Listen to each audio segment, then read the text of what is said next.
Noong namatay ang lola ko, kumpleto kaming lahat at marami kaming inihanda para sa lamay sa bahay.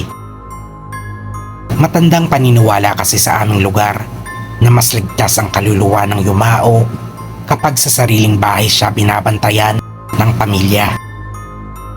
Kasama roon ang mga pamahiin na kailangang sundin. Walang walisan. Walang magliligpit ng pinggan.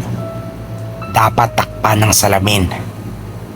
At higit sa lahat, bawal ang luha sa ibabaw ng kabaong. Pero si Tita Lisa, matigas ang ulo. Sa unang gabi pa lang ng lamay, lumapit siya sa kabaong. Yakap-yakap ang larawan ni Lola. Umiiyak ng hagulgol. Kahit ilang beses na naming sinabi na bawal tuluan ng luha ang ibabaw ng kabaong, hindi siya nakinig. Wala naman yan.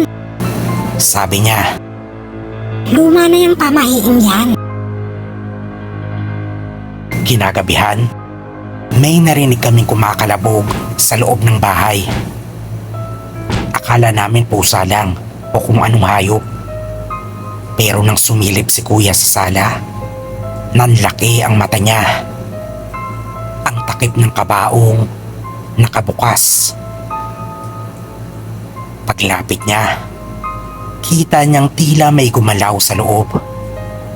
Parang may nahulog na rosaryo o bulaklak. Pero wala naman. At ang katawan ni Lola, mukhang hindi na siyang nakahiga sa dati niyang posisyon. Parang gumapang. Nagdesisyon kaming ipasara na ang kabaong. Pero kahit anong gawin ng embalsamador, hindi niya ito maisara. Para bang may pumipigil mula sa loob nito. Kinabukasan, nakita naming may dugo ang gasgas sa leeg si Tita Lisa. Akala namin na aksidente lang siya. Pero pag uwi niya sa bahay, kinagabihan, tumawag siya kay Mama. Umiiyak. May bumubulong sa akin. Sabi niya, hindi mo ko nire-respeto. Kasama ka na dapat sa akin. ilang araw lang pagkatapos ng libing, na aksidente si Tita Lisa. Nasagasaan siya habang tumatawid sa mismong lugar kung saan din daw nakita si Lola ilang gabi bago yun.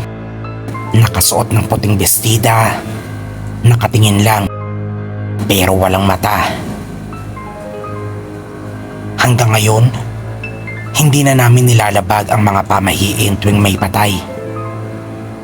Hindi dahil naniniwala kami, kundi dahil alam namin na may kabayaran ang pagwawalang bahala.